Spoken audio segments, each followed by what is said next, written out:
Olá, eu sou Cláudio Lessa em Orlando, nos Estados Unidos, e quando se fala em movimentação de dinheiro no Fazendão, é preciso deixar bem evidente a diferença. Pix é do Bolsonaro, Master é do Fecaloma político. Hoje, 6 de abril de 2026, é o dia do tartan, o dia do estudante atleta, o dia mundial da atividade física, o dia de se lembrar de uma rejeição passada, o dia internacional do esporte para o desenvolvimento e pela paz e o dia nacional de mobilização pela promoção da saúde e qualidade de vida.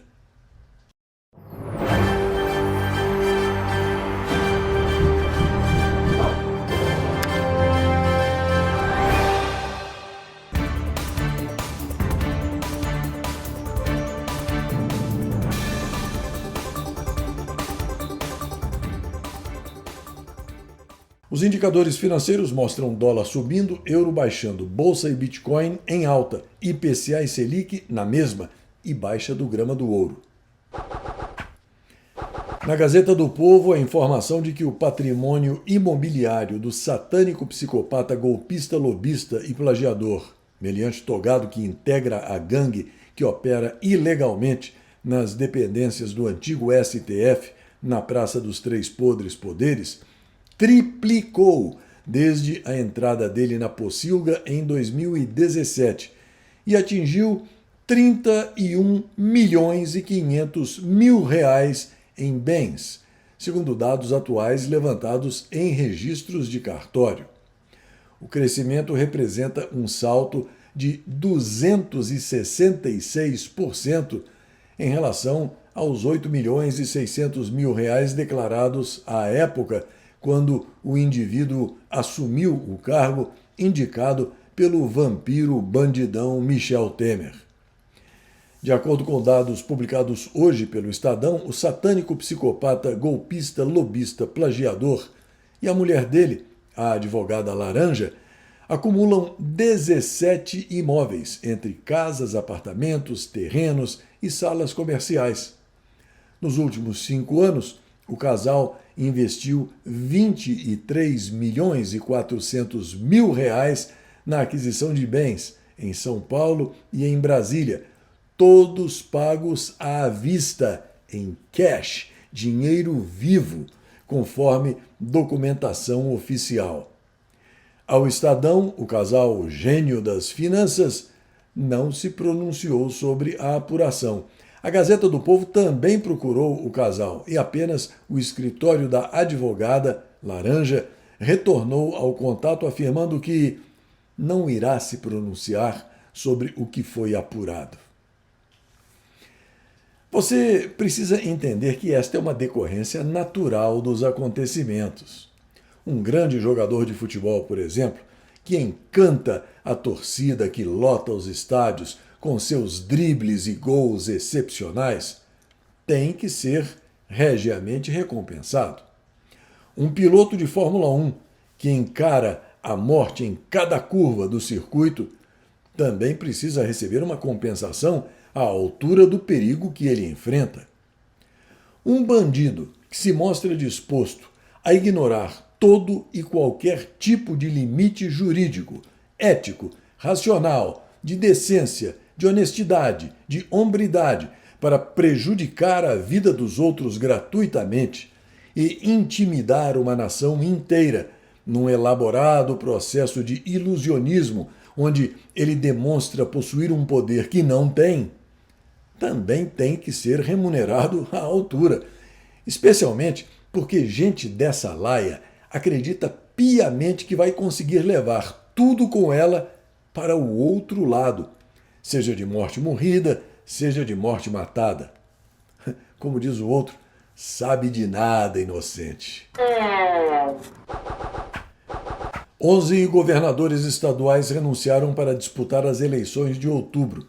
O prazo para os agentes públicos que vão participar das eleições deixarem seus cargos terminou no sábado, dia 4. A regra é chamada de desincompatibilização e vale para governadores, prefeitos e ministros de Estado que pretendam se candidatar no pleito deste ano. O primeiro turno das eleições será no dia 4 de outubro.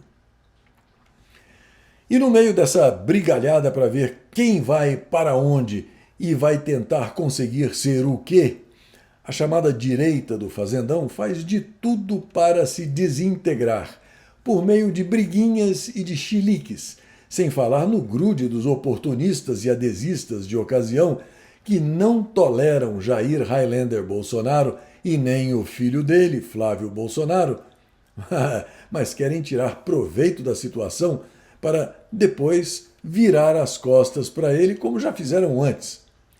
A situação está tão ruim que o próprio senador Flávio Bolsonaro gravou um vídeo durante o fim de semana pedindo a todos que ponham a mão na consciência e se concentrem na tarefa a ser executada. Fala pessoal, estou gravando esse vídeo para tentar chamar a todos para a racionalidade. É muito angustiante ver lideranças do nosso lado se digladiando enquanto a gente tem um país para resgatar e o inimigo não está aqui, está do lado de lá. Esse é o tipo de confusão que não tem vencedor, todo mundo sai perdendo. Cada um tem os seus motivos, as suas mágoas, tem o direito de se defender do que acha que é agressão ou provocação do outro, beleza? Mas cada um tem o seu tempo. Pessoal, a partir de agora, todos nós temos que focar em um só objetivo. Bora olhar para frente. O único caminho que eu tenho para sugerir e que qualquer um aí pode encontrar no livro da vida, mais especificamente em Colossenses 3,13, é o seguinte: não fiquem irritados uns com os outros e perdoem uns aos outros, caso alguém tenha alguma queixa contra outra pessoa. Assim como o Senhor perdoou vocês, perdoem uns aos outros. Pessoal, só vem comigo, vem me ajudar a devolver a fé, a esperança e a alegria para a nossa nação. Todo o resto agora é menor. O relator Alessandro Vieira diz ter reunido 27 assinaturas para prorrogar a CPI do crime organizado. De acordo com o senador, a CPI tenta trazer um pouco de luz, apontando abusos, omissões e crimes de figuras poderosas. O prazo de funcionamento do colegiado é até o dia 14 de abril. A data é o limite para apresentação e voto do parecer. O presidente do Covil de 81 inúteis e covardes, Davi Narcolumbre, terá que ler o requerimento de prorrogação para que a extensão do prazo entre em vigor.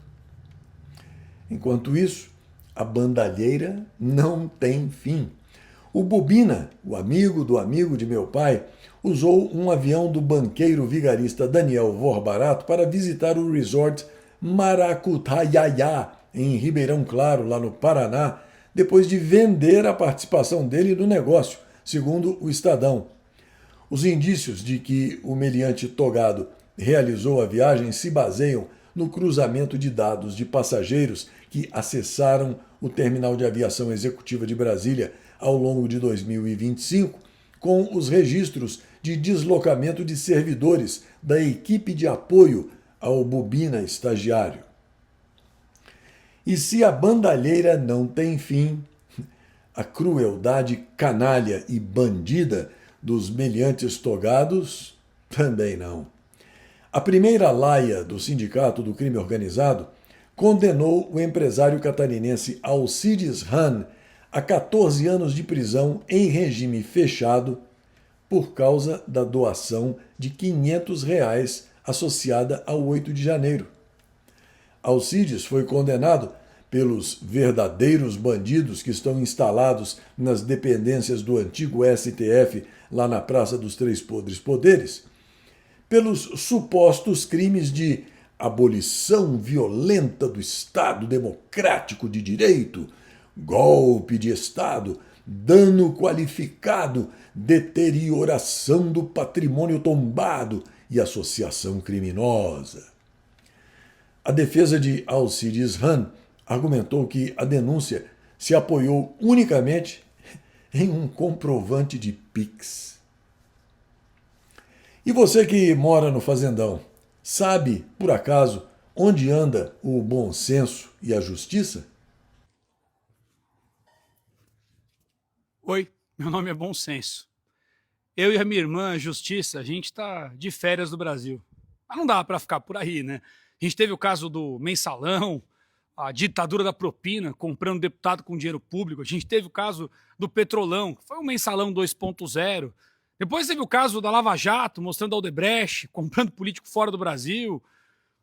Não tem bom senso que sobreviva a isso, né? Minha irmã Justiça acabou indo embora junto comigo, já que ela parou de ser praticada. Depois, em 2018, a gente até tentou voltar. Mas aí, em 19, veio o Toffoli, abre o inquérito do fim do mundo, a imprensa bate palma para censurar o país inteiro, para esconder o amigo do meu pai. Era essa a capa, né? Pois é. De lá para cá, a coisa só piorou. Jornalista preso, censurado e a imprensa batendo palma. A gente teve também multas abusivas, deputado perdendo mandato e todo mundo batendo palma. Não tem bom senso que aguente isso. Eu tirei férias. E a minha irmã Justiça veio comigo. Mas aí a nossa prima, a Injustiça, tomou conta e desde 23 a coisa piorou muito. Mais de 1.500 inocentes presos. E quando a gente pensou que era só nessa linha aí, bom, aí aparece o escândalo do INSS. 300 bilhões roubados dos velhinhos brasileiros.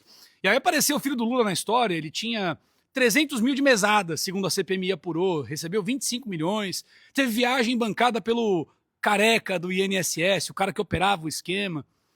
E quando a gente pensa que é o fundo do poço, bom, no Brasil sempre tem uma portinha, né? Aí aparece o caso do Banco Master. E o Banco Master tinha dinheiro do PCC, agora parece que tem também do Comando Vermelho.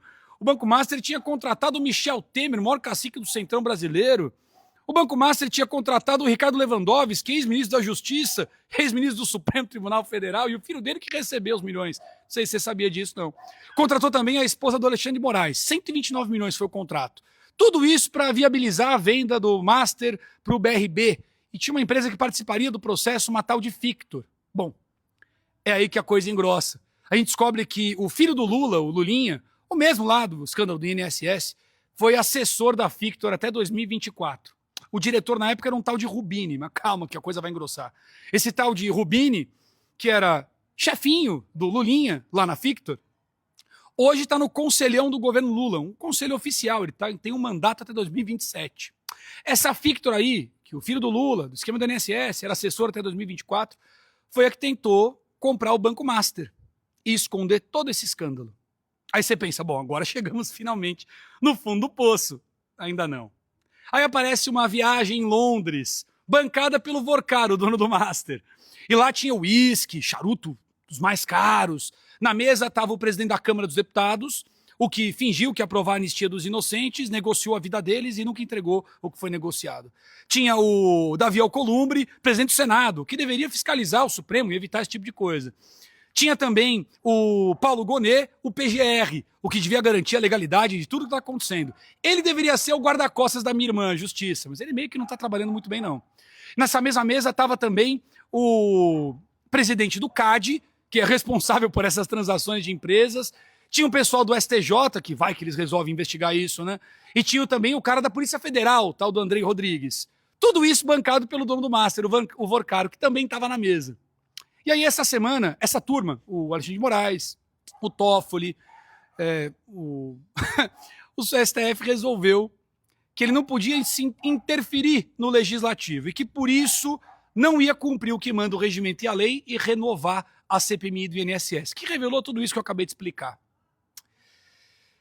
O grande problema é que no dia seguinte o Fachin interferiu no trabalho da CPMI e impediu a quebra de sigilo da empresa do Toffoli. Ah, esqueci de falar, né? O Dias Toffoli, o mesmo do amigo do meu pai, do inquérito do fim do mundo, nesse escândalo aí ele era meio que sócio no Taiaiá. Ele e os irmãos de vida simples no resort milionário que tinha dinheiro do Banco Master, do fundo Reag, na empresa Maridit, onde estavam os três ali. Essa é a turma que enterrou a investigação. E aí, bom, indo me permanecer nas férias. Minha irmã também não quer voltar, não. Eu acho que a gente só volta para o Brasil se o dono da casa chamar. Se o povo chamar o bom senso, bom, eu volto. Se o povo chamar a justiça, eu sei que a minha irmã volta comigo. Mas enquanto o bom senso não está na mente das pessoas, enquanto a justiça não está no braço das pessoas, não tem como voltar para o Brasil. Né? E depois dessa, na ausência do bom senso e da justiça, agora o cabaré de cego dos 513 picaretas vai à loucura. O autodenominado trans de direita anti-woke Sofia Barclay se filiou ao PL para se candidatar a deputado federal por São Paulo. Eu preciso lembrar a você que o CL News só existe com o seu apoio, a sua ajuda, a sua contribuição. Sei que está difícil para todo mundo, por isso, envie o que você puder. Eu aceito qualquer valor, por mais modesto que seja, para que eu possa seguir em frente. Desde já, muito obrigado. E eu aproveito para lembrar a você de se inscrever e de me ajudar a disseminar o canal do YouTube CL News LLC, para que o número de inscritos aumente. Fale com todos que você conhece, isso vai me ajudar bastante. Desde já, eu lhe agradeço. A revista Oeste informa que o Instituto Nacional de Meteorologia emitiu hoje um alerta de grande perigo para tempestades em 3 estados nordestinos. O aviso classificado na cor vermelha vai vigorar até às 23 horas e 59 minutos de amanhã, dia 7, e indica chuvas superiores a 60 milímetros por hora ou acima de 100 milímetros por dia. A medida abrange os estados do Rio Grande do Norte, da Paraíba e de Pernambuco. O alcance inclui a região metropolitana do Recife, zonas da Mata Pernambucana e Paraibana, além do Agreste e das regiões da Mata e do Leste Potiguar. Tratores com tecnologia finlandesa tentam reforçar a modernização do agronegócio brasileiro. A crescente demanda por produtividade e eficiência no campo tem impulsionado uma nova geração de máquinas agrícolas no fazendão. Em meio a esse movimento, a fabricante de tratores Valtra aposta na tecnologia desenvolvida na Finlândia para ampliar a eficiência das operações no agronegócio nacional. No portal Conservatism and Elegance, a informação de que os astronautas da Artemis II acabaram de quebrar o recorde de maior distância já percorrida por um ser humano no espaço. Agora, eles estão prontos para orbitar a Lua. Pesquisadores chineses criaram drones feitos de bambu que voam com a mesma precisão dos modelos convencionais. Eles liberaram o software de controle de voo gratuitamente para o mundo inteiro, numa tecnologia que pode revolucionar a aviação sustentável. Arqueólogos encontraram em uma igreja holandesa o esqueleto que pode ser o de D'Artagnan, o soldado que inspirou os 3 mosqueteiros. Em março deste ano, o piso da igreja de São Pedro e São Paulo, em Maastricht, nos Países Baixos, afundou durante obras de restauração. Debaixo dos azulejos danificados, os operários encontraram um esqueleto enterrado sob o altar com uma bala de mosquete de chumbo no tórax e uma moeda francesa de 1660. Um gigante de 518 anos foi encontrado vivo no planeta Terra, vivendo lá no fundo do mar, nas profundezas do Mar do Caribe. Trata-se do tubarão da Groenlândia, cuja expectativa de vida padrão varia de 300 a 500 anos. Habitantes das profundezas, essas criaturas costumam ser encontradas em águas com temperaturas muito baixas. Durante uma entrevista coletiva na Casa Branca, hoje o presidente Donald Trump se manteve firme quanto ao prazo estabelecido, até às 8 da noite de amanhã em Washington, ou 9 horas da noite, hora de Brasília, para a destruição total de pontes e de usinas de energia elétrica no Irã. Trump declarou que eles sabem que tem até às 8 da noite de amanhã, mas as negociações continuam e parecem estar indo bem. Segundo o presidente, o emissário Steve Witkoff está na Casa Branca e o vice-presidente J.D. Vance também está envolvido nas negociações. Trump lembrou que os Estados Unidos lidam com esses bandidos há 47 anos. Ele agora está diante de um Irã muito mais poderoso do que no passado, quando os outros presidentes poderiam ter dado cabo da situação e não deram. o presidente afirmou que todo o país pode ser eliminado numa noite, e essa noite pode ser a de amanhã. Trump também ameaçou de prisão um jornalista que publicou um vazamento de informações sobre uma falha na operação de resgate do aviador no Irã, causando alto risco para as centenas de militares envolvidos na operação. Segundo a Gazeta Brasil, o presidente norte-americano disse que ele vai ter que revelar quem cometeu esse crime de segurança nacional ou irá para a cadeia. O portal Conservatism and Elegance informa sobre um grande revés para o sonho do Irã de produzir armas nucleares. O renomado cientista nuclear Dr. Hossein Kourosh foi despachado para o colo do capeta quando a Força Aérea dos Estados Unidos atacou uma instalação subterrânea de pesquisa nuclear. Dezenas de outros engenheiros e cientistas também tiveram os CPFs cancelados permanentemente no ataque.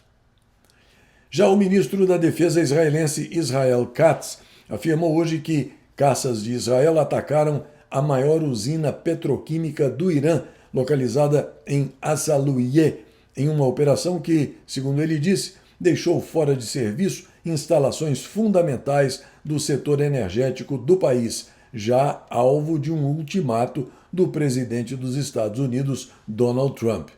Em mensagem de vídeo publicada pelo gabinete dele, Israel Katz assegurou que a usina atacada representa aproximadamente 50% da produção petroquímica iraniana e que, após um ataque anterior contra outra instalação na semana passada, ambas as infraestruturas, responsáveis, segundo ele, por cerca de 85% das exportações petroquímicas do Irã, ficaram desativadas.